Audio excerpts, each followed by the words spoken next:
Welcome to Rimshot Rambling, your latest podcast at Rubix Drums. This podcast has got spice, and if you want to get involved, why don't you consult your doctor and then apply on the email of info@rubixdrums.com, because we want you on this show, and we look forward to seeing you. Get in touch. Rimshot Ramblings.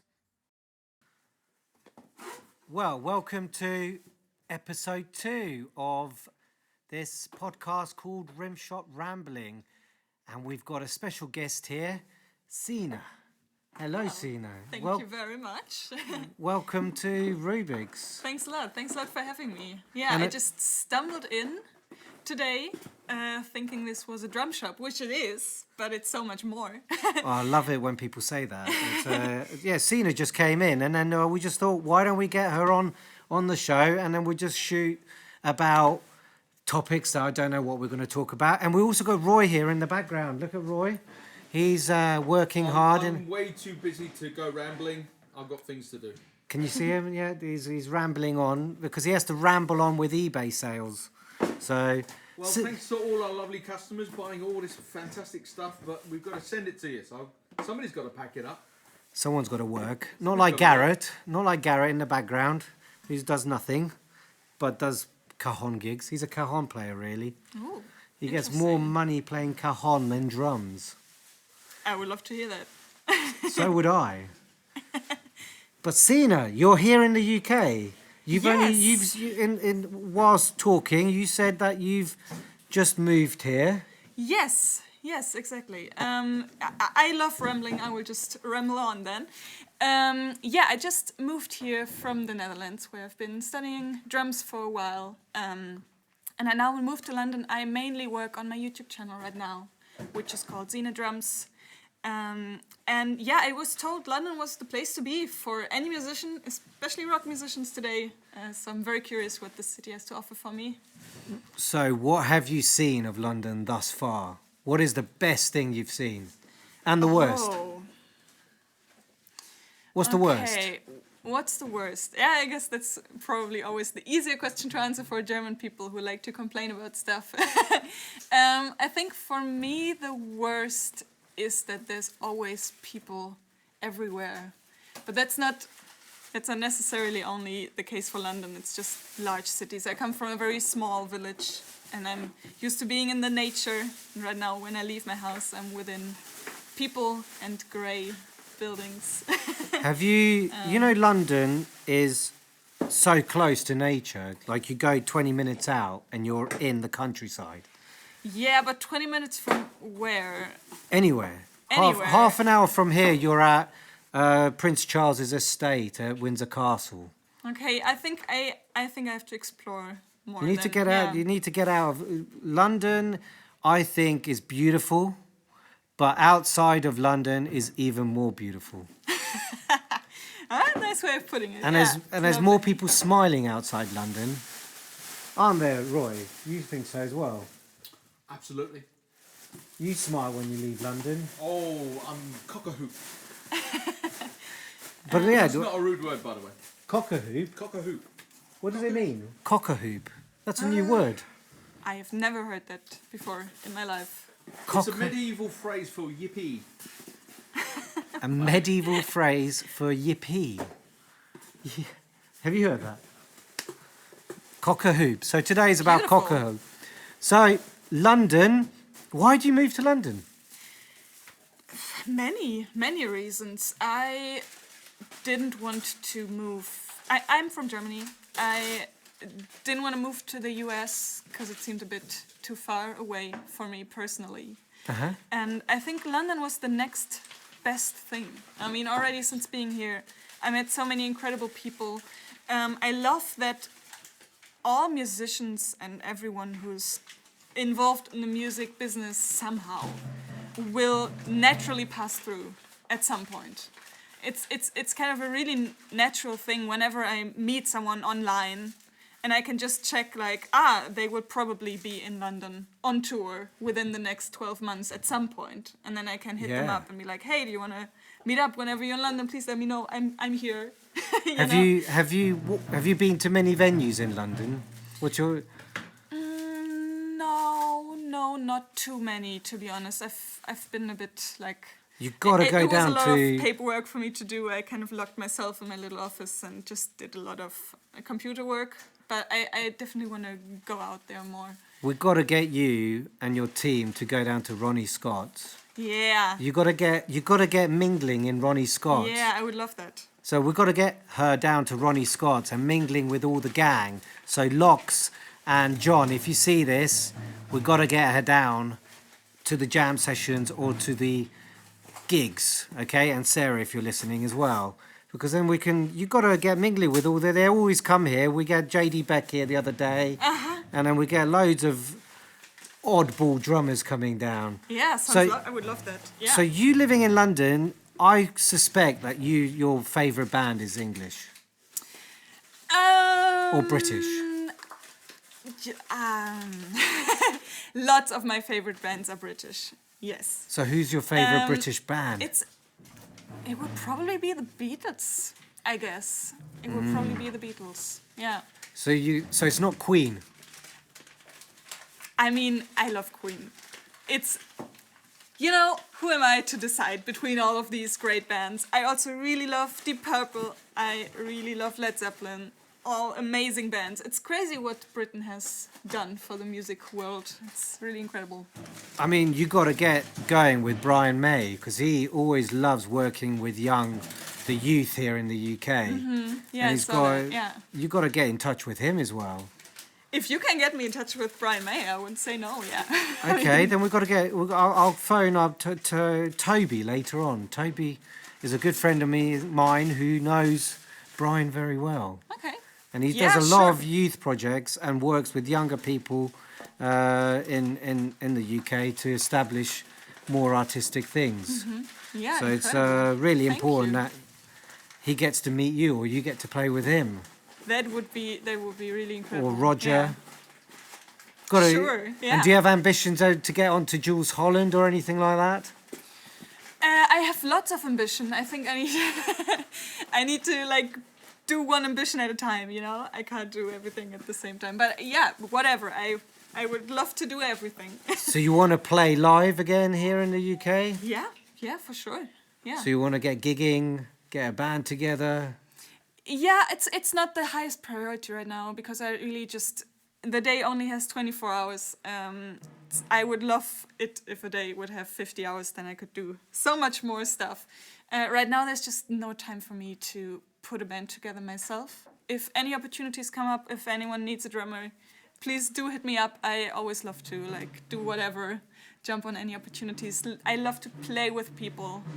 I love it if I played with backing tracks live, and that was really just a live playing experience that I didn't love as much as having the freedom on stage. Okay. Do you know what I mean? Well, you can on stage. It's more about the moment, isn't it? And Yeah, you can let exactly. yourself, your personal self. Yeah. Let it expose. It can be quite daunting as well because you're seeing a sensitive side of yourself more when you're playing live because you've got nothing to hide. Definitely. I mean, it's scary for sure, but I also feel just not being limited to what someone programmed earlier and then having to stick to that form. It opens up the world for moments to happen, for mistakes to happen, and for magic to happen, but also for maybe bad performances that you can then learn from. But yeah. But bad performances, Miles Davis said there's never a bad note. He said there's no mistakes. Yeah, there are true words in that. So you just got to live with the mistakes. Yeah, you gotta learn how to turn them into something beautiful, I guess. Well, that's what live. I mean, I think I get inspired by drummers and musicians who actually push themselves to the limit of breaking on stage. Because then you see the true, I think, the spiritual value of what they're doing on stage. And that's why I think that we're lacking a lot of where we see people get into a meditative state of spirituality. I mean, we could talk a whole nother podcast or whatever we want to talk about that. But I get a sense when I go to a gig and when I see Steve Gadd or anything like that, I'm always looking for that spark of a moment where they're just about to lose themselves because they're getting to the point where they're in another space. And that's why I think live... This is what it's all about. And it's about taking risks. Yeah. Yeah. How do you handle taking risks? Well, I try to do it. And if I know I have a bad day, it might happen that I decide in the moment not to take any risks. Or you got a text. Ah, yay. That's a good one. Okay. Can I tell a little story? Yeah, please. Okay. I played with an orchestra. It was a project called Rock the Opera. It was an orchestra and a rock band playing rock songs together. Yes. And it was a very interesting mix of two worlds put together in a musical way, because the orchestra had sheet music and they just played what was in front of them. It was kind of very similar to playing with a backing track, because me as a drummer, I had no room for any mistakes or for any improvisation or to make a part longer or shorter, because the orchestra will do exactly what's on the sheet. And if the song is done after 300 bars, then they will stop playing after 300 bars, no matter what I do or what the band does. And there was a very interesting moment in one of the shows where, for some reason, the orchestra was a quarter note off.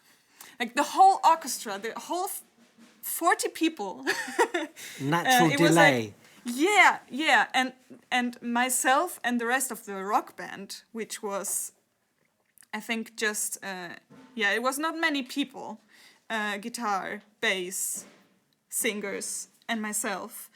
We were, I would say I was right. The orchestra was a quarter note behind. Maybe the orchestra was right, I was a quarter note in front.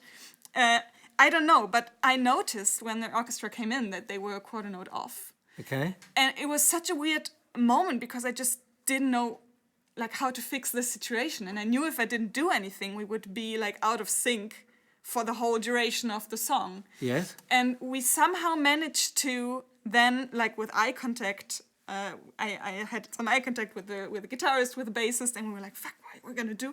And all of us together managed to adjust to the orchestra. So you live quantizing, is that what they call it? Live quantizing. I guess it was funnily enough, someone filmed it on the phone. There's a recording of this on YouTube, and within a 20-second time frame, you can see us adjusting to the orchestra. It was the funniest moment for me that we were able to do this. And the video just shows myself looking confused and then laughing after noticing that it actually worked and we were together again. And it's funny, if you look at this video, it kind of almost went viral. There are a lot of comments and views under it. And no one noticed that any of this had happened. And everyone in the comments just said, oh, it's incredible that Xena is having so much fun. And they see me laughing my ass off. Because of this, and no one knows that this was actually the reason. And then when you listen to back critically, do you go, oh my God, it actually flowed? Yeah, I find it incredible that through eye contact, I was able to adjust at the same time as the other players to what the orchestra was doing. Without communicating, I just took probably 10 minutes explaining this story. And this whole thing happened within 15 to 20 seconds. And that's just, I don't know. But do you think it was communication or that all of you were in the same energy and it just went... Probably a little bit of everything.